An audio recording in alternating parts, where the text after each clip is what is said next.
Hi, my name is Astron. In this presentation, I'll talk about three things.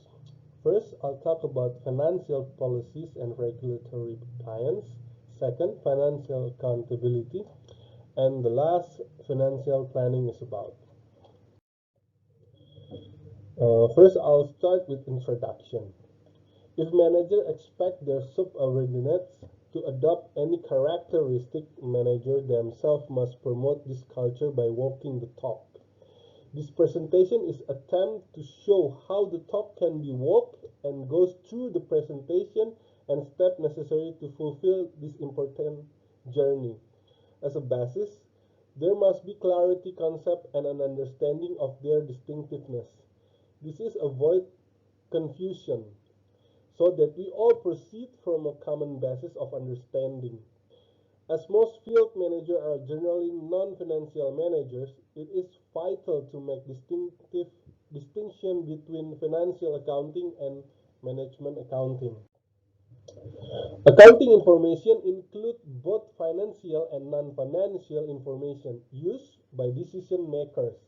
Financial accounting is the area of accounting that is primarily concerned with the preparation of general use financial statement for use by creditors, investors, and other users outside the business, such as external users.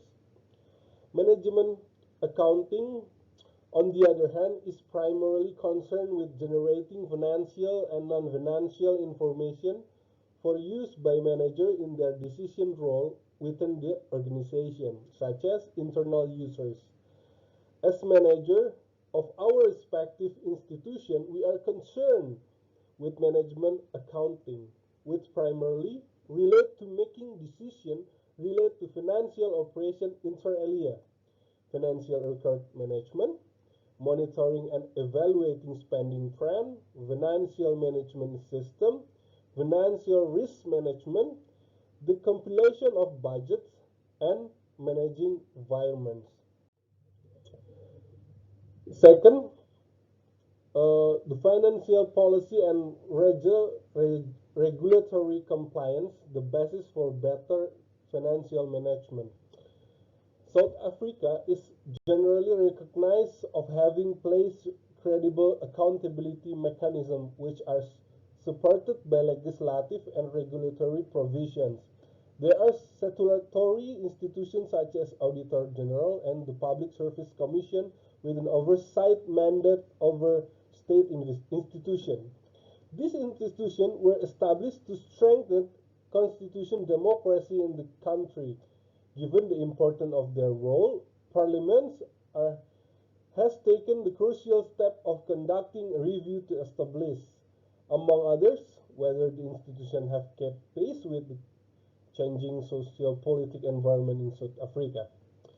To ensure that financials are properly controlled, all organizations must have policy and regulation. With the South Africa context, financial policy and regulation emanate from the Public Financial Management Act, or for the short is PFMA, Act 1 of 1999, as amended by Act 29 of 1999. This is an important act that seeks to promote the objective of good in financial management in order to maximize service delivery through the effectiveness and efficiency use the limited resources. The key objective of the Act may summarize as being to first, modernize the system of financial management in the public sector. Second, enable public sector managers to manage, but at the same time be held more accountable. Third, ensure the timely provision of quality information. And the last is eliminate the waste and corruption in the use of public assets. The Act, which came from effect from 1st April 2000, give effect to Section 213 and 215 to 219 of the Constitution of the Republic of South Africa. In 1996, Act number 108 of 1996 for the national and provincial spheres of government, this section requires national legislation to establish a national treasury, to introduce uniform treasury norms and standards. This prescribe measures to ensure transparency and expenditure control in all spheres of government, and to set the operational procedures for borrowing, guarantees, procurement, and oversight over the various national and provincial revenue funds. The PFMA adopt an approach to financial management which focus on output and responsibility rather than to rule-driven approach the previous Exchequer Act. The Act is part of the broader strategy on improving financial management in the public sector. The PFMA, given effect to Section 216 of the Constitution of the Republic of South Africa. In 1996, Act number 108 of 1996, this requirement national legislation to establish a national treasury and prescribe measures to ensure transparency and expenditure control in each sphere of government by introducing generally recognized accounting practice, uniform expenditure classification, and uniform treasury norms and standards. The PFMA make an attempt to codifying the duties of manager. The PFMA refers to duty of utmost care that requires to be taken by managers. The PFMA stipulates that government departments have a responsibility to ensure that public funds are specially for the purpose they are voted for in Parliament and within the prescribed provide for in the PFMA. In a broader context, it must be remembered that public spending impact on the production, investment, and employment pattern in the economy. Use efficiency economically and effectively, public resource can be strategic lever to promote investment and improve the well-being of citizens. Emanating from the PFMA in the National Treasury Regulation, which requires that each state department develop its own financial regulation in line with the PFMA and based on its own business needs and practice. Within the Department of Justice and the Constitutional Department, the Department Financial Instruction DFI was adopted to regulate financial management within the organization. There is the policy and the regulation.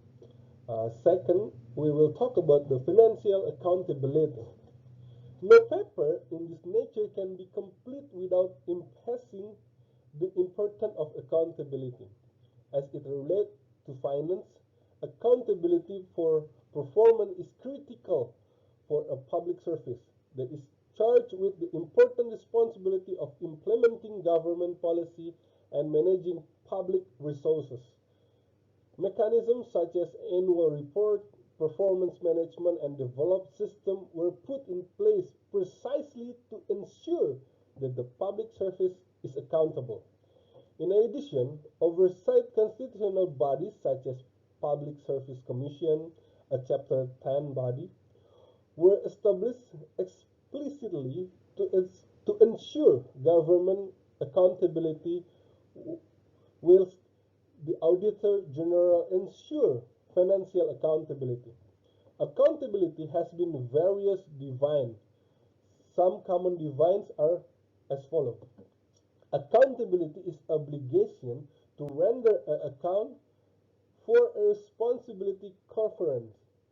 It is presumed the existence of at least two parties, one who allocate responsibility and one who accept it with the undertaking to report the manner in which it has been discharged.